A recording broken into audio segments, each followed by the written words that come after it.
asked us to work on the slowest 100 in T20s. And though we are going to do that, this video seemed like a necessary prelude to it.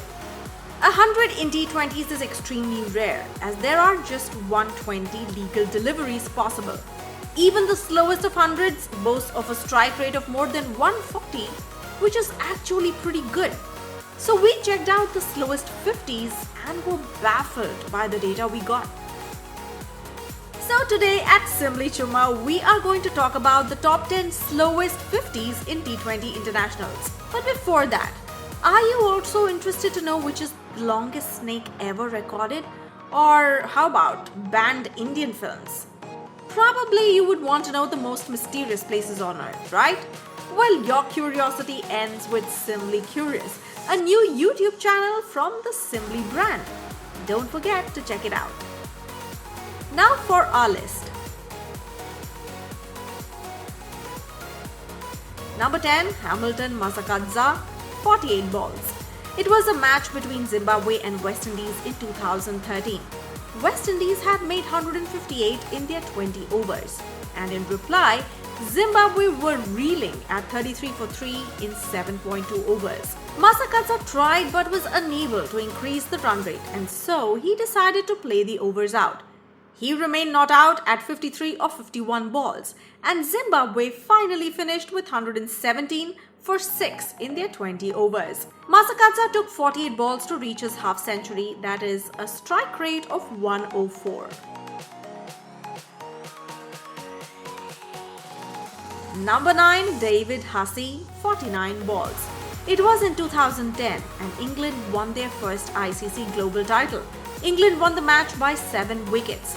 Australia first posted a score of 147, which itself would not have been possible if not for David Hussey's patient and mature innings, as Australia were 4 for 45 in 9.2 overs at one time. David Hussey finally lost his wicket in the last over of their innings.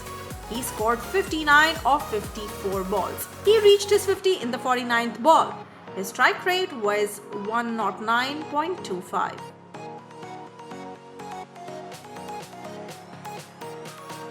Number 8, DS Smith, 49 balls. It was ICC World Cup T20 match in South Africa in 2007. West Indies were playing Bangladesh, and West Indies, who batted first, set a target of 165 to win. That was a fighting total in spite of the slow innings by Devon Smith, who took 52 balls to reach his 51. He reached his 50 in 49 balls. His strike rate at the end of it was 98.07, but when he reached his 50, it was 102. The score wasn't enough as Bangladesh won the match with 2 overs and 6 wickets to spare. Number 7, JP Duminy, 49 balls.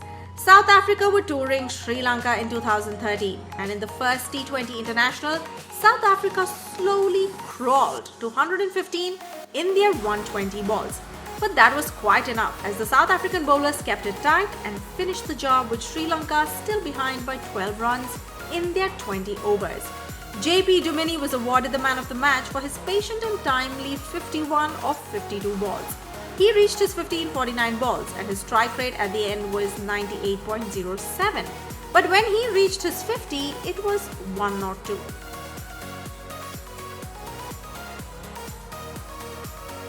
Number 6, Martin Guptill, 50 balls.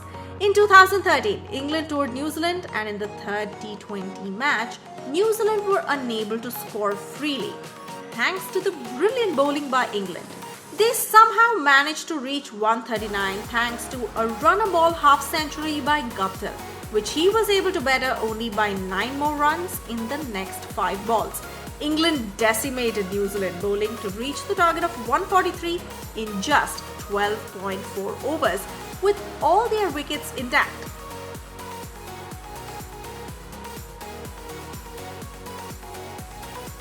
Number 5, DJ Bravo, 50 balls. Dubai does boast of a tricky wicket, and as Pakistan has played so many matches there, they seem to know the pitch in and out. In 2016, West Indies and Pakistan played a T20 match, and West Indies were restricted to just 115 runs. If not for Bravo's mature innings of 55 or 54 balls, West Indies wouldn't have even reached that.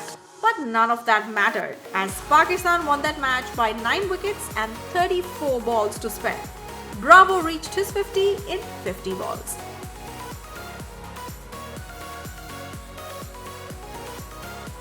Number 4, Angelo Matthews, 50 balls. In 2017, Sri Lanka this time toured South Africa, and again it was a low-scoring affair. South Africa was all out for 130, and Sri Lanka once again looked good enough to lose this match. But for Angelo Matthews' fighting innings, he remained not out and hit the third last ball in the match for a sixth to bring up his 50 and the victory to his team. He won the Man of the Match award, and rightfully so. Number 3, Shoaib Khan Jr., 53 balls. Shoaib Khan Jr. played a slow innings as it was a low total they were chasing. He steadied the ship with a 53-ball half-century in reply to Zimbabwe's 107. He won that match for his country with an over and 7 wickets to spare. However, he lost his wicket just before they were completely through. Another Pakistani batsman who batted till the end, Salman Butt, scored his 33 of 48 balls, which was just a strike rate of 68.75 when compared to Shoaib Khan's 92.59 final strike rate. Shoaib Khan won the Man of the Match award. At second place, we have Gautam Gambhir, 54 balls. India was touring Australia in 2012, and in the second T20 International, with the help of the spinners, India restricted Australia to just 131. Gambhir let the other batsmen take risks as he decided to hold the fort, a trick which worked as India won the match with 2 balls to spare. Gambhir was unbeaten at 56 of 60 balls, and his half-century was reached when he faced his 54th ball. His final strike rate was 93.33.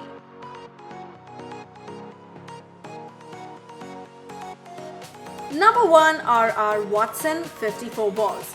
Ryan Watson of Scotland was the man of the match in the 2008 ICC World T20 qualifier match against Kenya. Kenya scored a paltry 106, and Scotland had all the time in the world. Ryan Watson reached his half-century in 54 balls, and finally when he got out just 5 runs shy of the target, he was 54 of 61 balls. Scotland won that match with 9 wickets in hand, and Ryan Watson won the Man of the Match award. Did you find this video interesting and informative? Do let us know what you thought of this video in the comment section below. Don't forget to hit the like button, and you can share this video really easily by just clicking the share button. Subscribe to Simply Chuma for more amazing and interesting videos.